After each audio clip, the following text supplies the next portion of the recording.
Welcome, you guys. So let's go ahead and take a look at problem number 9.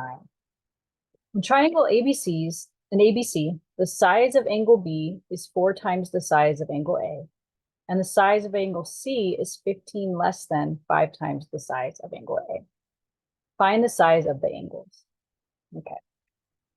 All right, so we have all these angles, right? We have A, we have B, we have C.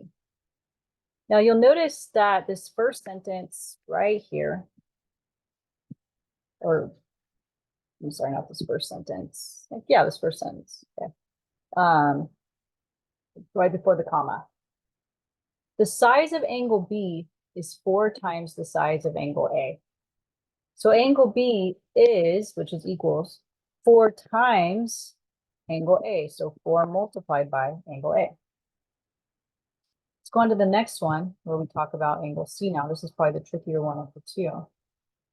The size of angle C is 15 less than 5 times the size of angle A. So less than, whenever you see that, I'm actually going to type this out. Talk about it for a little bit just to make sure it makes sense to you, okay? C is 15 less than 5 times A. Well, C is, let's C equals. Now, what happens when you see the words less than like this is you need to flip-flop the order. Instead of putting 15 minus 5 times A, we're going to flip-flop the order and we're going to put the 5 times A first and the minus 15 second.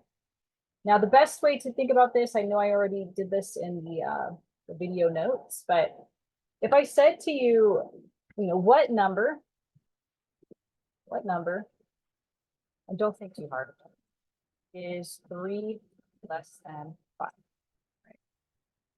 Okay, you'd probably say 2. Okay, and that's correct. Okay, choose the correct answer. Oops. So let me ask you a question. Did you do 3 minus 5? No, because that would get you -2, right? What you did is you took these two numbers and you flip-flopped their positions. You wrote the 5 first and then the 3. And now you do end up getting 2.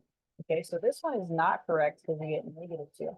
So anytime we see this less than, you have to switch the order of the what comes directly before it and what comes directly after it. So that's why here I can't do 15 minus 5A. I have to do 5A minus 15. Okay.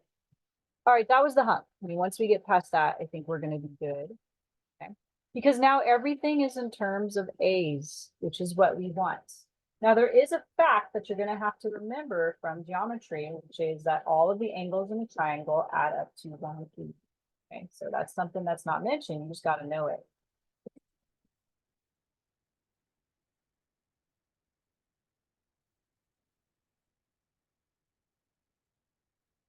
Okay. All right. So it's a little fact from a while back. Okay. All right, so let's use that. So that means that if we add up all 3 angles, so if we do A plus 4A plus 5A minus 15, because that's all 3 angles, it should add up to 180. And so now we're just going to combine like terms. There's a 1 in front of this A. So 1A plus 4A is 5A, and then 5A plus 5A is 10A.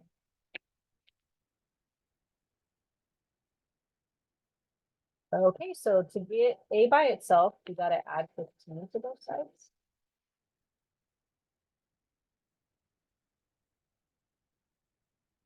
And that's going to be 195.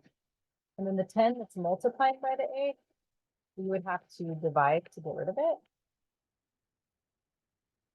And that would give us 19.5. Okay. So 19.5 is what we're going to get for A, right? So come over here and grab this guy and delete it. All right. So this one we know is 19.5. Well, then to find the next one, we have to substitute that 19.5 in. So let's go see what 4 times 19.5 is on the calculator.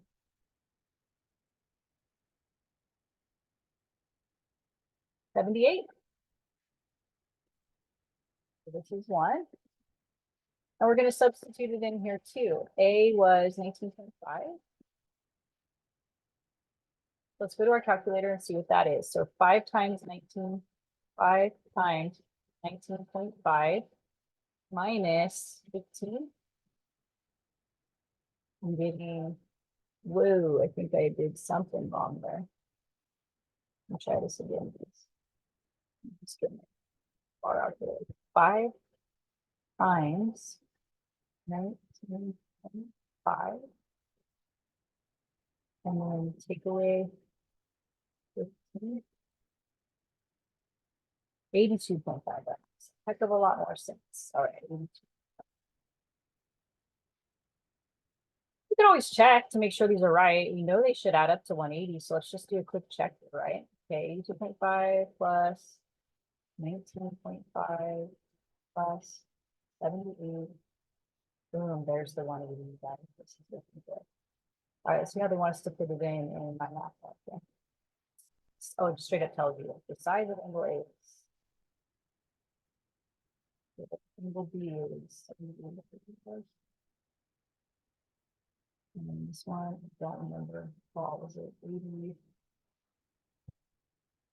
82.5?